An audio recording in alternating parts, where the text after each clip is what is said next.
At exactly 1:47 a.m., the security cameras at a quiet home in the Catalina Foothills of Tucson, Arizona, went dark. 41 minutes later, at 2:28 a.m., an implanted medical device, a pacemaker inside the chest of an 84-year-old woman, registered a catastrophic, final anomaly. It flatlined. What happened inside that house during that 41-minute digital blackout is now the center of one of the most explosive, baffling, and high-profile investigations in modern American history. Nancy Guthrie, the mother of national news anchor Savannah Guthrie, vanished into the desert night. The initial narrative pushed to the public was a random home invasion, a tragic crime of opportunity. But as the FBI digs deeper into the digital footprint of that night, a terrifying new reality is emerging. This was not random. This was a highly sophisticated, targeted operation. Welcome to Heartbreak Homicides Solved. Today, we are tearing apart the newly released medical and technological evidence in the Nancy Guthrie case. Because what investigators just found inside her pacemaker data doesn't just change the timeline, it points directly to an inside job. To understand the sheer scale of the deception that took place on February 1st, 2026, we have to look at the coverage map of Nancy Guthrie's home. Nancy was 84 years old. She lived alone.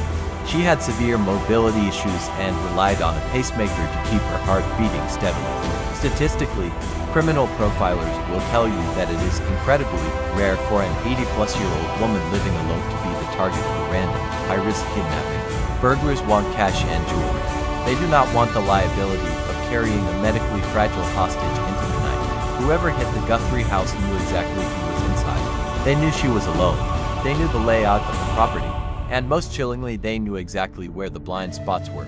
Let's talk about the 41-minute blackout. The official timeline states that at 1:47 a.m., the consumer doorbell cameras, the Google Nest and Ring systems were compromised. Law enforcement cyber experts are currently investigating two specific vulnerabilities. The first is the sensor lag. These cameras have a 1 to 2 second startup delay when motion is detected. A suspect who has done their pre-operational reconnaissance, meaning they have scouted the house days in advance, can exploit this by walking backward or using specific angles so their face is never captured when the lens finally activates. But the second theory is far more sinister. Cyber investigators are looking into the use of signal gems or authentication devices. These are tools used by professional operatives to manually disrupt local Wi-Fi signals, instantly knocking out cloud-based security cameras and smartphone networks. If a jammer was used at 1:47 a.m., it elevates this crime from a local break-in to a professional, potentially hired man. But the kidnappers made one fatal miscalculation. They blinded the cameras, but they could not blind the biometric data living inside Nancy herself. Modern pacemakers and smart medical devices are constantly logging data. They record sudden heart rate spikes, moments of extreme physical duress, and precise timestamps of when the device disconnects from its Bluetooth monitoring base. According to leaked investigative reports, Nancy's pacemaker logged a massive physiological event culminating at exactly 2:28 a.m. This gives the FBI a concrete, indisputable 41-minute window. From 1:47 to 2:28, what happened in those 41 minutes? We know there was a struggle. Forensic teams found circular, vertical drops of blood on the property. This specific spatter pattern, known as aspiration blood, indicates that a victim was coughing blood while being carried or moved. Furthermore, crime scene technicians noted a complete absence of voids in the blood. A void is a blank space left when a footprint steps in a puddle of blood. Because there were no footprints, investigators know the suspect did not walk through it. We also know the crime scene was staged for a rapid exit.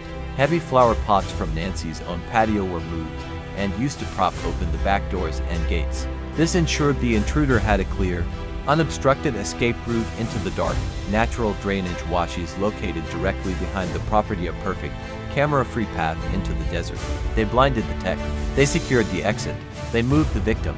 But as the FBI begins to subpoena the digital cell tower dumps and Wi-Fi probe requests from that exact 41-minute window, the net is closing in not on a random cartel, but on the people closest to Nancy Guthrie. When dealing with a high-profile, high-stakes abduction, the first 48 hours are the most critical. But in the Nancy Guthrie case, those hours were plagued by what forensic experts call institutional collapse. According to leaked reports and whistleblowers within the department, the initial crime scene at Nancy's Catalina Foothills home was severely mismanaged. First responders arrived, but the scene was allegedly released too early, or access logs were poorly maintained. This is a catastrophic error known as crime scene corruption. When a perimeter isn't locked down with absolute military precision, you introduce civilians into the forensic footprint. Imagine a pizza delivery driver, a pool cleaner, or a neighborhood friend walking through the property hours after the crime. Every step they take destroys microevidence. They bring in outside DNA. They trample trace fibers. If the suspect used carpet shoes footwear covered in carpet material designed specifically to walk through dirt or blood without leaving, trackable footprints of contaminated crime scene makes finding those faint impressions nearly impossible. But, despite the alleged contamination, the FBI Behavioral Analysis Unit, the profilers began to see a terrifyingly clear picture of the man who walked up to Nancy Guthrie's door. Criminologists examining this case are leaning heavily into a specific behavioral model. It is called the architect and operative theory. When a crime is this precise, when the cameras are blinded, the escape route is mapped through the desert washes, and the victim is targeted during a specific 41-minute window, it rarely points to a lone wolf. It points to a divided operation. The architect is the mastermind. This is the insider, the person who provides the blueprints, the daily schedules, the security system flaws, and the knowledge of Nancy's physical vulnerabilities. The architect never gets their hands dirty. They stay far away from the blood. The operative is the muscle, the hired gun, the man in the tactical mask walking up to the doorbell. This theory exploded into the public consciousness when a specific word was leaked from the investigation. The word was hired. If the man on the porch was hired, it explains the extreme tactical gear, the Ozark Trail backpack, the heavy winter mask designed to cover distinct neck or facial tattoos, and the black nitrile gloves. It explains why a fake ransom demand might have been sent to the media. A ransom note, in this context, is a classic red herring. It is designed to disguise a targeted elimination as a kidnapping for profit. And this is exactly why the internet, and potentially law enforcement, turned their crosshairs directly onto Nancy's inner circle. Specifically, her son-in-law, Tommaso Cioni. In any investigation, police look at the last person to see the victim alive. Tommaso is married to Nancy's daughter, Annie. He had intimate knowledge of the house. He knew her schedule. He knew about the cameras. But it was the asymmetry of grief that caught the public's attention. While Savannah Guthrie took to national television, bearing the immense weight of the tragedy, publicly pleading for answers, and grappling with the agonizing survivor's guilt that her mother was targeted because of her celebrity status, Tommaso and his side of the family remained entirely silent. Out of the public eye, investigators aren't just looking at behavior, they are following the money. Financial forensics is often the key that unlocks the architect.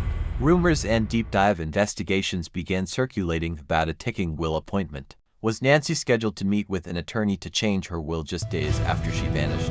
If a change in the will threatened to drastically reduce a massive inheritance, it creates the ultimate ticking clock for an architect. It creates a desperate, multi-million-dollar motive to stop that appointment from ever happening. The FBI had the motive. They had the 41-minute timeline. They had the pacemaker data, but they still needed the physical link to tie the operative to the architect. And then, they found the glove. When you commit a crime of this magnitude, the digital blackout will only get you so far. Eventually, you have to move through the physical world. And the physical world always leaves a trace. The Catalina Foothills are woven with natural drainage channels known as desert washes. To an outsider, these are just dry, rocky ditches. But to a predator who has studied the landscape, they are a subterranean highway. These washes run behind the luxury properties, completely out of sight from street lamps, neighborhood watch patrols, and doorbell cameras. They are the perfect, invisible escape route. And it was in this rugged terrain that the flawless facade of the architect and operative plan began to crack. Investigators began pulling security footage from every intersection, gas station, and ATM within a 5-mile radius of the Guthrie home. They were looking for the needle in the haystack, and they found it.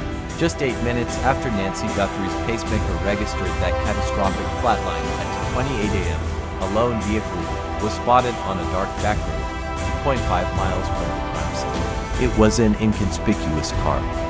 A Kia Soul, driving fast, away from the foothills, slipping through the buffer zone before the 911 calls were even dispatched. Police tracked the path of that vehicle, and along that route, they made a discovery that would blow the case wide open. Discarded in the brush, nearly 2 miles from Nancy's home, search teams found a piece of tactical gear. A black glove. In modern forensics, a discarded glove is the holy grail.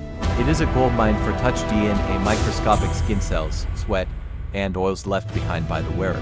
The glove was rushed to the state crime lab, but the results that came back did not just give the FBI a suspect, it confirmed their darkest theory. The lab successfully extracted a DNA profile from the inside of the glove, but it was not a match to anyone in the National Criminal Database. It was an unknown male.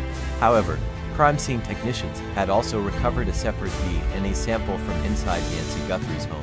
When they compared the two profiles, they realized they were looking at two completely different genetic sequences. Two unknown male DNA profiles. One inside the house, one on the glove found 2 miles away. This was the absolute, undeniable scientific proof. It was a two-man job.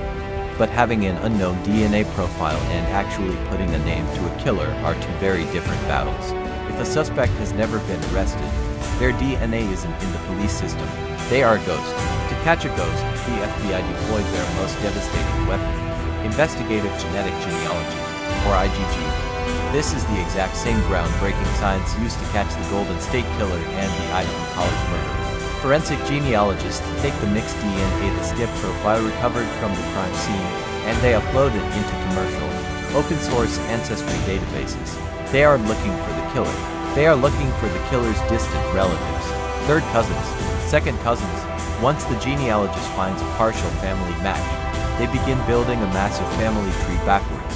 They trace census records, birth certificates, and marriage licenses, narrowing the branches down, generation by generation, until the tree points to a single, living suspect who matches the physical profile of the killer.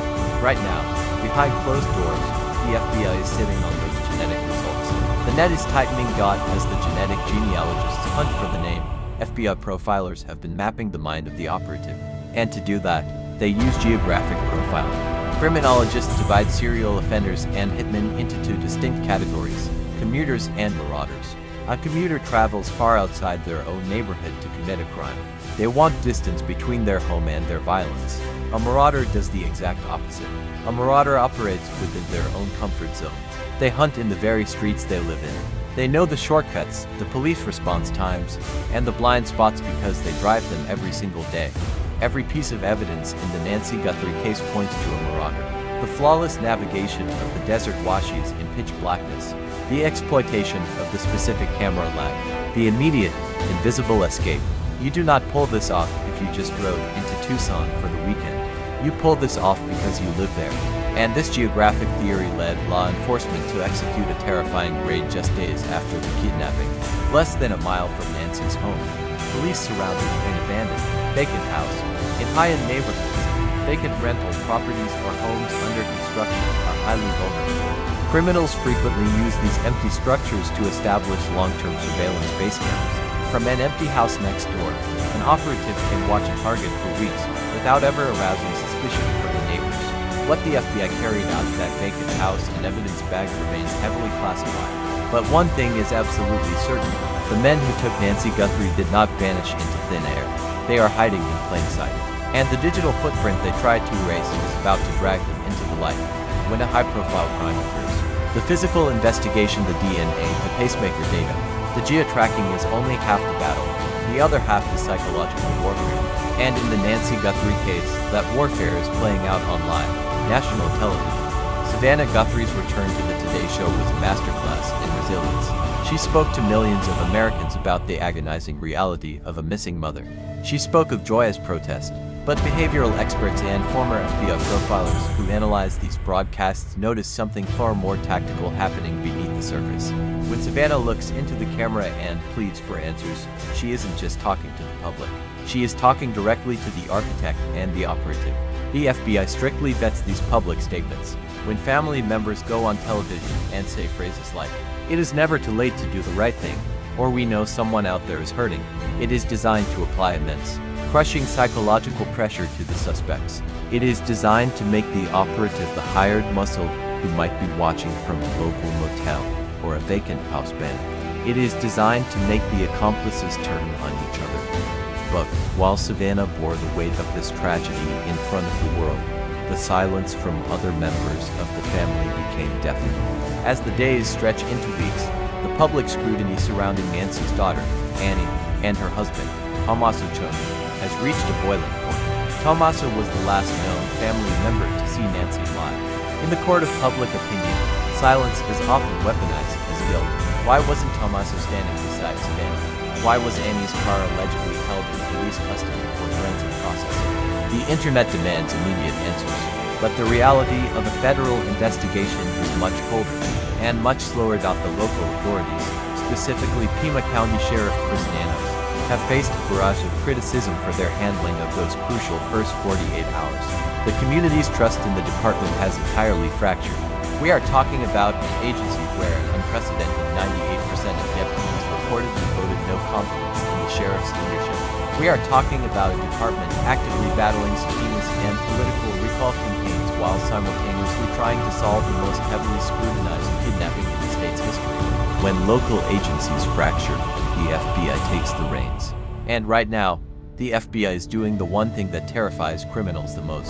They have gone completely silent. Former FBI agents will tell you that when a case of this magnitude suddenly goes quiet in the press, it means the investigative phase is ending, and the prosecution phase is beginning. They are no longer looking for clues. They are writing arrest warrants. They are securing grand jury indictments. They are sitting on the pacemaker data that proves Nancy was attacked at exactly 2:28 a.m. They are sitting on the deleted doorbell footage extracted from the 1:47 a.m. blackout. They are sitting on the 2 unknown male DNA profiles found on the discarded black glove in the desert wash. They know the operative was hired, and they know the architect is someone who knew Nancy's every move. 84-year-old Nancy Guthrie did not just vanish into the desert air. She was taken by men who thought they could outsmart the digital footprint of the modern world. They thought blinding the cameras would be enough. They forgot about the machine keeping her heart alive. The net is closing. The 41-minute mystery is unraveling. And a massive, high-profile arrest is needed. But the pacemaker and the DNA are only the beginning of the digital nightmare for these suspects. Because while the operative blinded Nancy's camera got to blind the neighbors. Tomorrow, in our next breaking update, we are uncovering the explosive leak from a neighbor's security system. The footage the police tried to keep hidden. Who is Tommaso Cioni? What is his alibi? And what exactly did that camera across the street record at 1:47 a.m.? Hit the subscribe button, turn on the notification bell, and leave a comment below with who you think the architect is. I'll see you in the next investigation. Stay vigilant.